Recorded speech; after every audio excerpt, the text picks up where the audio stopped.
ओम शांति। आज 14 मई 2025 के साकार मधुर महावाक्य हैं। आज की मधुर मुरली में बाबा ने संगम युग की विशेषता बताई। ये पुरुषोत्तम संगम युग है।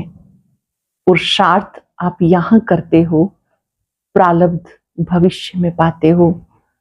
पूरे कल्प में संगम का समय बहुत विशेष है, जब भविष्य 21 जन्मों के लिए आप प्रारब्ध जमा करते हो।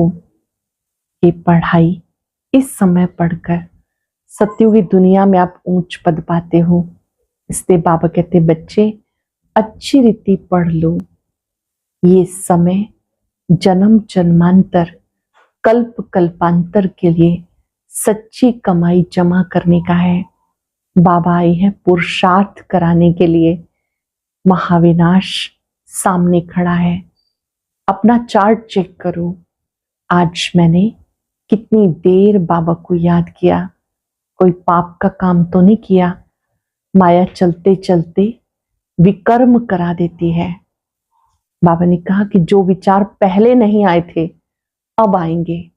चलते चलते माया संशय बुद्धि बना देगी, उल्टा कर्म कराएगी। चोरी का ख्याल पहले नहीं आया होगा, अब आ जाएगा। लेकिन आपको डरना नहीं। संग दोष से संभाल करनी है। कभी भी संग में आकर लूज नहीं होना, पवित्र बनना है। अपना टाइम वेस्ट नहीं करना, जरमुई झंगमुई नहीं करनी। बहुत सुंदर बात बाबा ने याद दिलाई कि अब इस पुरानी दुनिया से अपना ताल्लुक तोड़ दो, नई दुनिया से जोड़ो। बाबा कौन से देश में आए हैं? ये पराया देश है, रावण का देश है। बाबा को रावण के देश में आना होता है, क्योंकि राम राज्य की स्थापना करनी है। लेकिन राम राज्य में रावण पांव भी नहीं रख सकता है। बाबा कहते मैं भी आता हूं राम राज्य की स्थापना करने, नई दुनिया की स्थापना करने। उसके लिए तुम बच्चों को अच्छी रीति पढ़ना है, याद और सेवा में बिजी रहना है। अगर कोई बच्चे याद नहीं करते, सेवा नहीं करते, तो जरूर विकर्म करते होंगे। बाबा के साथ साथ घर को भी याद करना है। विकर्म विनाश बाबा की याद से होंगे। घर जाकर फिर नई दुनिया में आएंगे। सुनते हैं बाबा के मधुर बोल। बाबा कहते मीठे बच्चे, अब तुम संगम पर हो। तुम्हें पुरानी दुनिया से ताल्लुक नाता तोड़ देना है, क्योंकि पुरानी दुनिया अब खत्म होनी है। अब तुम संगम पर हो, तुम्हें पुरानी दुनिया से ताल्लुक तोड़ देना है, क्योंकि ये पुरानी दुनिया खत्म होनी है। क्वेश्चन है, संगम की कौन सी विशेषता सारे कल्प से न्यारी है? इस संगम युग की कौन सी विशेषता है? सारे कल्प से न्यारी है। संगम की ही विशेषता है, पढ़ते यहां हो, प्रारब्ध भविष्य में पाते हो। सारे कल्प में ऐसी पढ़ाई नहीं पढ़ाई जाती जिसके प्रारब्ध दूसरे जन्म में मिले। अब तुम बच्चे मृत्यु लोक में पढ़ रहे हो, अमर लोक के लिए। अब तुम मृत्यु लोक में पढ़ रहे हो, अमर लोक के लिए, और कोई दूसरे जन्म के लिए पढ़ता नहीं। गीत है, दूर देश का रहने वाला आया देश पराए में। ओम शांति। दूर देश का रहने वाला कौन? ये तो कोई भी जानते नहीं। क्या उनको अपना देश नहीं है जो वो पराए देश में आए हैं? वो अपने देश में नहीं आते। ये रावण राज्य पराया देश है। क्या शिव बाबा अपने देश में नहीं आते? अच्छा, रावण का प्रदेश कौन सा है? देश कौन सा है? शिव बाबा का अपना देश कौन सा है? पराया देश कौन सा है? फिर बाप आते हैं पराए देश में, तो उनका देश कौन सा है? अपने देश की स्थापना करने आते, लेकिन क्या वो अपने देश में खुद आते हैं? एक दो ने सुनाया। अच्छा, इस पे सब विचार से अगर मंथन करना, ये बहुत समझने की बात है। रावण का पराया देश बताना बहुत सहज है। राम राज्य में कभी रावण आता नहीं। बाप को रावण के देश में आना पड़ता, क्योंकि रावण राज्य को चेंज करना होता है। यह संगम युग वे सतयुग में भी नहीं आते, कलयुग में भी नहीं आते। शिव बाबा सतयुग में भी नहीं आते, कलयुग में भी नहीं आते, संगम युग पे आते हैं। तो ये राम का भी देश है, रावण का भी देश है। इस किनारे राम का, उस किनारे रावण का ये संगम है ना। हम बीच में हैं, एक तरफ राम का देश, एक तरफ रावण का, हम संगम पर हैं। अब तुम बच्चे संगम पर हो, ना इस तरफ ना उस तरफ हो। अपने को संगम पे समझना चाहिए। हमारा उस तरफ ताल्लुक नहीं है, बुद्धि से पुरानी दुनिया से ताल्लुक तोड़ना पड़ता है। रहते तो यहाँ हैं, परंतु बुद्धि से जानते हैं ये पुरानी दुनिया खत्म होनी है। आत्मा कहती अब मैं संगम पर हूं, बाप आया हुआ है, उसको खिवैया कहते हैं। शिव बाबा को खिवैया कहते हैं। अब हम जा रहे हैं, कैसे? योग से। योग के लिए भी ज्ञान है, ज्ञान के लिए भी ज्ञान है। योग के लिए समझाया जाता अपने को आत्मा समझो, बाप को याद करो, ये भी ज्ञान है ना। ज्ञान अर्थात समझाने। बाप मत देने आए हैं, कहते अपने को आत्मा समझो। आत्मा ही 84 जन्म लेती है। बाप बच्चों को ही विस्तार में बैठ समझाते, अब ये रावण राज्य खत्म होना है। ये है कर्म बंधन, वहां है कर्म संबंध। यहाँ कर्म बंधन, वहां कर्म संबंध। बंधन दुख का नाम है, संबंध सुख का नाम है। अब कर्म बंधन तोड़ देने हैं। बुद्धि में है हम इस समय ब्राह्मण संबंध में हैं, फिर दैवी संबंध में जाएंगे। ब्राह्मण संबंध का ये एक ही जन्म है, फिर 8 और 12 दैवी जन्म दैवी संबंध में होंगे। सतयुग में 8 जन्म, त्रेता युग में 12 जन्म, एक संगम का ये ज्ञान बुद्धि में है। कलयुगी छीछी कर्म बंधन से जैसे ग्लानि करते हैं, इस दुनिया के कर्म बंधन में अभी रहना नहीं है। बुद्धि मिलती है, ये सब है आसुरी कर्म बंधन। हम भी गुप्त एक यात्रा पर हैं, ये बाप ने यात्रा सिखाई। फिर इस कर्म बंधन से न्यारे हो, हम कर्मातीत हो जाएंगे। ये कर्म बंधन अब टूटने ही हैं। हम बाबा को याद करते हैं कि पवित्र बन, चक्र को समझ, चक्रवर्ती राजा बने। पढ़ रहे हैं, फिर उसका एम ऑब्जेक्ट प्रारब्ध भी चाहिए ना। तुम जानते हो हमें पढ़ाने वाला बेहद का बाप है। बेहद के बाप ने हमें 5 वर्ष पहले पढ़ाया था। ये भी ड्रामा है। जिनको कल्प पहले पढ़ाया अभी भी उनको पढ़ाएंगे, आते रहेंगे, वृद्धि को पाते रहेंगे। सब तो सतयुग में नहीं आएंगे, बाकी सब जाएंगे वापस घर। इस पार है नर्क, उस पार है स्वर्ग। उस पढ़ाई में तो समझते हैं, हम यहाँ पढ़ते हैं, फिर प्रारब्ध भी यहाँ पाएंगे। यहाँ हम पढ़ते हैं संगम युग पर, इसकी प्रारब्ध हमें नई दुनिया में मिलेगी। ये है नई बात। दुनिया में कोई नहीं कहेंगे कि तुम्हें इसकी प्रारब्ध दूसरे जन्म में मिलेगी, इस जन्म में अगले जन्म की प्रारब्ध पाना ये सिर्फ इस संगम युग पर ही होता है। इस एक जन्म में भविष्य की प्रारब्ध पाना संगम पे होता है। बाप आते संगम युग पर। तुम पढ़ते हो पुरुषोत्तम बनने के लिए। एक ही बार भगवान ज्ञान सागर आकर पढ़ाते हैं नई दुनिया अमरपुरी के लिए। ये है कलयुग मृत्युलोक। हम पढ़ते सतयुग के लिए, नरकवासी से स्वर्गवासी होने के लिए। यह पराया देश, वो है अपना देश। उस अपने देश में बाप को आने की कोई दरकार नहीं। वह देश बच्चों के लिए है। वहां सतयुग में रावण का आना नहीं होता, रावण गुम हो जाता है। फिर आएगा द्वापर में तो बाप भी गुम हो जाता है। सतयुग में कोई भी उनको जानते नहीं, तो याद भी क्यों करेंगे। सुख की प्रारब्ध पूरी होती तो फिर रावण राज्य शुरू होता। इसको पराया देश कहते। अब तुम समझते हो हम संगम युग पर हैं, हमें रास्ता दिखाने वाला बाप मिला। इस समय बाबा स्वयं हमें घर का रास्ता बताते हैं। जो बहुत थके हुए होंगे, जिन्होंने कल्प पहले रास्ता लिया, वो अब भी आते रहेंगे। तुम पंडित सबको रास्ता बताते हो। ये है रूहानी यात्रा का रास्ता, सीधा चले जाएंगे सुखधाम। तुम पंडे पांडव संप्रदाय हो।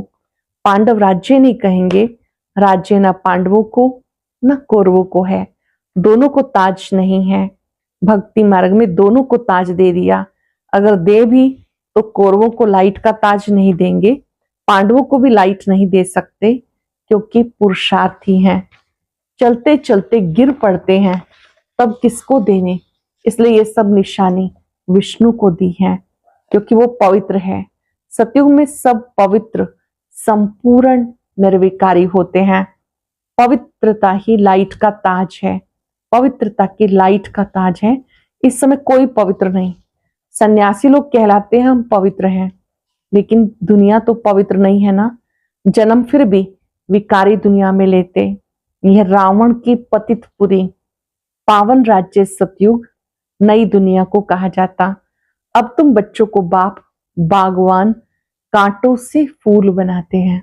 बाबा आते हैं कांटों से फूल बनाते। वह पतित पावन भी है, खिवैया भी है, बागवान भी है। बागवान आए हैं कांटों के जंगल में। तुम्हारा कमांडर तो एक ही है। यादवों का कमांडर चीफ शंकर को कहें, यादवों का कमांडर चीफ शंकर को कहें। यूं तो वह कोई विनाश कराते नहीं, जब समय होता है तो लड़ाई लगती। कहते शंकर की प्रेरणा से मूसल आदि बनते हैं। ये सब समझने वाली बातें हैं। पुरानी दुनिया खत्म होती है, नई दुनिया आती है। बाबा कहते कोई दबकर मर जाएंगे, कोई डूब कर मर जाएंगे। ये पुरानी दुनिया खत्म होनी है। कोई शौक में मर जाएंगे, कईयों को शौक लगेगा, दुख होगा। बॉम्ब शादी की जहरीली वायु भी मार डालेगी। बच्चों की बुद्धि में है कि अब विनाश होना है, हम उस पार जा रहे हैं। कलयुग पूरा हो, सतयुग की स्थापना होनी है। फिर आधा कल्प लड़ाई होती ही नहीं, आधा कल्प तक लड़ाई नहीं होती। अभी बाबा आए हैं पुरुषार्थ कराने, ये लास्ट चांस है। देरी की तो फिर अचानक ही मर जाएंगे। मौत सामने खड़ा है। अचानक बैठे बैठे मनुष्य मर जाते। मरने से पहले याद की यात्रा करो। मरने से पहले क्या काम करना है? याद की यात्रा करो। अब तुम बच्चों को घर जाना है, इसलिए बाबा कहते बच्चे घर को याद करो, इससे अंत मते सुगति हो जाएगी, घर चले जाएंगे। परंतु सिर्फ घर को याद करेंगे तो पाप नाश नहीं होंगे, बाप को याद करेंगे तो पाप विनाश हो और तुम अपने घर चले जाएंगे। इसलिए बाप को याद करते रहो, अपना चार्ट रखो तो मालूम पड़ेगा सारे दिन में हमने क्या क्या किया। 5-6 वर्ष की आयु से लेके अपनी लाइफ में क्या क्या किया वो भी याद रहता है। ऐसे भी नहीं सारा टाइम लिखना पड़ता है, ध्यान में रहता है। बगीचे में बैठ बाबा को याद किया, दुकान पर कोई ग्राहक नहीं है, हम याद में बैठे रहे, अंदर में नोट रहेगा। अगर लिखना चाहें तो फिर अपनी डायरी रखनी पड़े। मूल बात है ये, हम तमो प्रधान से सतो प्रधान कैसे बने, पवित्र दुनिया के मालिक कैसे बने, पतित से पावन कैसे बने। बाबा आकर ये नॉलेज देते हैं। ज्ञान सागर बाप है, तुम अब कहते हो बाबा हम आपके हैं, सदा आपके ही हैं, सिर्फ भूल कर देह अभिमानी हो गए। अभी आपने बताया हम फिर देही अभिमानी बनते हैं। सतयुग में हम देही अभिमानी थे, खुशी से एक शरीर छोड़ दूसरा लेते थे। तो तुम बच्चों को ये सब धारण कर फिर समझाने के लायक बनना है। पहले स्वयं में धारणा करनी है, फिर औरों को समझाने के लायक बनना है, तो बहुतों का कल्याण होगा। बाबा जानते ड्रामा अनुसार, नंबरवार पुरुषार्थ अनुसार सर्विसेबल बन रहे हैं। अच्छा, किसको झाड़ आदि नहीं समझा सकते, भला ये तो सहज है ना। किसी को भी बोलो अपने को आत्मा समझ, बाप को याद करो, ये तो बिल्कुल सहज है। ये बाप ही कहते मुझे याद करो तो विक्रम विनाश होंगे। और कोई मनुष्य कह ना सके सिवाय तुम ब्राह्मणों के। अपने को आत्मा समझ, मुझे याद करो, ये आप ही दूसरों को कह सकते हो। और कोई ना आत्मा को ना परमात्मा बाप को जानते हैं, ऐसे ही कह देते तो किसको तीर लगेगा नहीं। भगवान का रूप जानना पड़े। ये सब नाटक के एक्टर्स हैं। हर एक आत्मा शरीर के साथ एक्ट करती है। एक शरीर छोड़ दूसरा ले पार्ट बजाती, वे एक्टर्स कपड़े बदली कर भिन्न भिन्न पार्ट बजाते, तुम फिर शरीर बदलते हो। वो कोई मेल व फीमेल की ड्रेस पहनेंगे अल्पकाल के लिए, यहाँ मेल का चोला लिया तो सारी आयु मेल ही रहेंगे। वह हद के ड्रामा, ये है बेहद का। पहली मुख्य बात है, मुझे याद करो। योग अक्षर भी काम में नहीं लाओ, क्योंकि योग तो अनेक प्रकार के सीखते हैं, वो है भक्ति मार्ग के। अब बाबा कहते मुझे याद करो, घर को याद करो तो तुम घर में चले जाएंगे। बाप को याद करो, घर को याद करो तो तुम घर में चले जाएंगे। शिव बाबा इनमें आकर शिक्षा देते, बाप को याद करते करते तुम पावन बन जाएंगे, फिर पवित्र आत्मा उड़ेगी। जितना जितना याद किया होगा, सर्विस की होगी, उतना ऊंच पद पाएंगे। जितना याद किया होगा, सर्विस की होगी, उतना उच्च पद पाएंगे। याद में बहुत विघ्न पड़ते हैं। पावन नहीं बनेंगे तो धर्म राजपुरी में सजाएं खानी पड़ेंगी, इज्जत भी जाएगी, पद भी भ्रष्ट होगा। पिछाड़ी में सब साक्षात्कार होंगे, परंतु कुछ भी कर नहीं सकेंगे। साक्षात्कार कराएंगे, तुमको इतना समझाया फिर भी याद नहीं किया, पाप रह गए, अब खाओ सजा। अंतिम दृश्य कैसा होगा? बाबा साक्षात्कार कराएंगे कि तुमको इतना समझाया फिर भी तुमने याद नहीं किया, पाप रह गए, अब खाओ सजा। उस समय पढ़ाई का टाइम नहीं रहता, अफसोस करेंगे हमने क्या किया, नाहिक टाइम गवाया, परंतु सजा तो खानी पड़े, कुछ हो थोड़ा ही सकेगा। नापास हुए तो हुए, फिर पढ़ने की बात नहीं। उस पढ़ाई में तो नापास हो फिर पढ़ते हैं, ये तो पढ़ाई पूरी हो जाएगी। अंत समय में पश्चाताप न करना पड़े, उसके लिए बाबा राय देते हैं। अंत समय पश्चाताप न करना पड़े तो बाबा की राय है, बच्चे अच्छी रीति पढ़ लो, झरमुई झंगमुई में टाइम वेस्ट मत करो, नहीं तो बहुत पछताना पड़ेगा। माया बहुत उल्टे काम करा देती, चोरी कभी नहीं की होगी वो भी कराएगी, पीछे स्मृति में आएगी कि हमें माया ने धोखा दे दिया। पहले दिल में ख्याल आता है फलानी चीज उठाऊं, बुद्धि तो मिली है ना, ये राइट है या रॉन्ग है, ये चीज उठाऊं रॉन्ग होगा, नहीं उठाएंगे तो राइट होगा। अब क्या करना है, पवित्र रहना तो अच्छा है, संग में आकर लूज नहीं होना चाहिए। हम भाई बहन हैं, फिर नाम रूप में क्यों फंसे, देवमान में नहीं आना। लेकिन माया बड़ी जबरदस्त है, माया रॉन्ग काम कराने के संकल्प लाती है। बाबा कहते तुम्हें कोई भी रॉन्ग काम नहीं करना, लड़ाई चलती है फिर गिर पड़ते हैं, राइट बुद्धि आती ही नहीं। हमको राइट काम करना है, अंधों की लाठी बनना है। अच्छे से अच्छा काम है, शरीर निर्वाह के लिए समय तो है, रात को नींद भी करनी है, आत्मा थक जाती है फिर सो जाती है, शरीर भी सो जाता है, तो शरीर निर्वाह के लिए आराम करने के लिए टाइम तो है, बाकी समय मेरी सर्विस में लग जाओ। जो अतिरिक्त समय है बाबा कहते सोने के बाद, रेस्ट करने के बाद, भोजन आदि के बाद जो टाइम है मेरी सेवा में लगाओ। याद का चार्ट रखो, लिखते भी हैं फिर चलते चलते फेल हो जाते हैं। बाप को याद नहीं करते, सर्विस नहीं करते तो रॉन्ग काम होता रहता है। याद नहीं करते, सर्विस नहीं करते तो गलत कार्य होते रहते हैं। अच्छा, मीठे मीठे सिक्किलदे बच्चों प्रति माता पिता बाप दादा का याद प्यार, गुड मॉर्निंग। रूहानी बाप की रूहानी बच्चों को नमस्ते, रूहानी बच्चों की रूहानी बाप दादा को याद प्यार, नमस्ते, गुड मॉर्निंग, शुक्रिया बाबा, शुक्रिया। धारणा के लिए सार, झरमुई झंगमुई में अपना टाइम वेस्ट नहीं करना है, माया कोई भी उल्टा काम ना कराए, ये ध्यान रखना है। संग दोष में आकर कभी भी लूज नहीं होना, देवीमान में आकर किसी के नाम रूप में नहीं फंसना।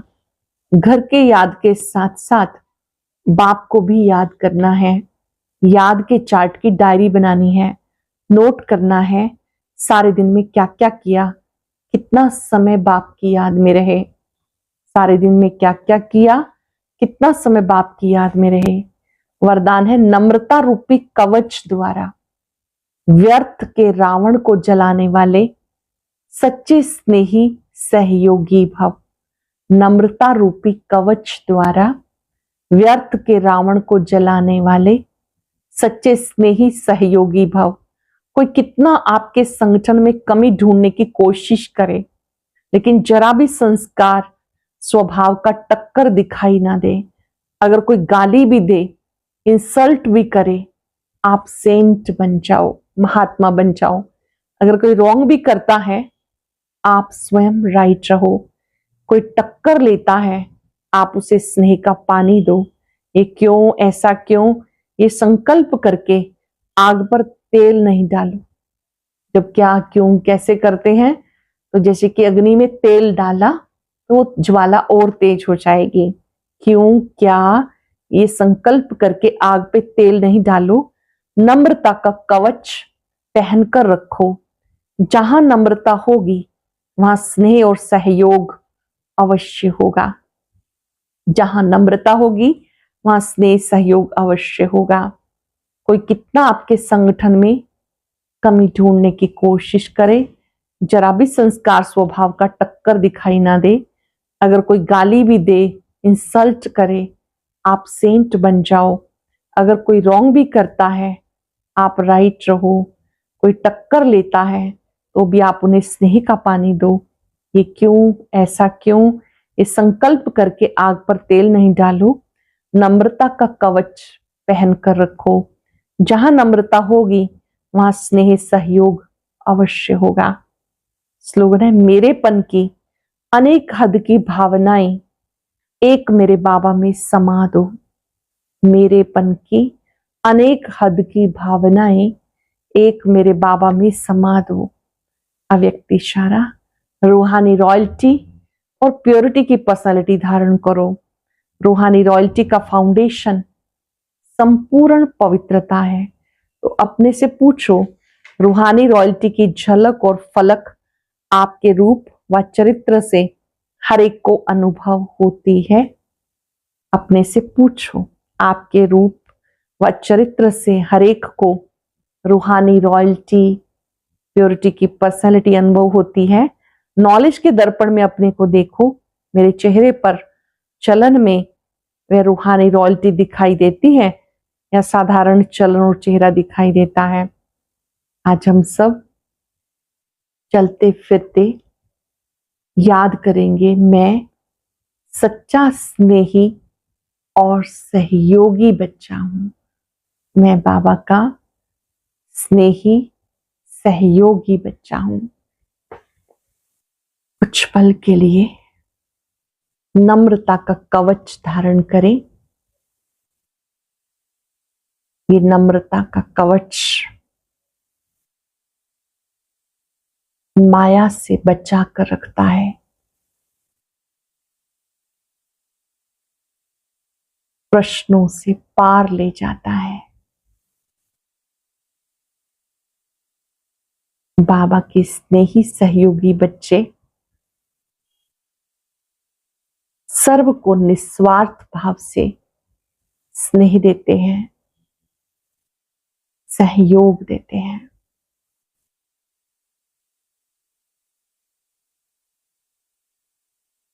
परमात्मा शक्तियां पल पल मेरे साथ है। बाबा की शक्तियों के नीचे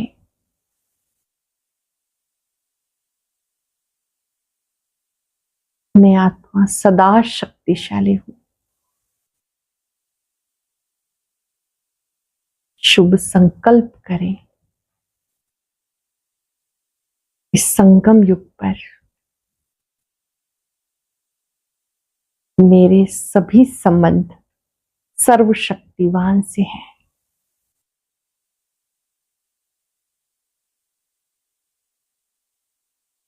बाबा की शक्तियों को पाकर मैं आत्मा बहुत आनंद में हूं। शुक्रिया बाबा,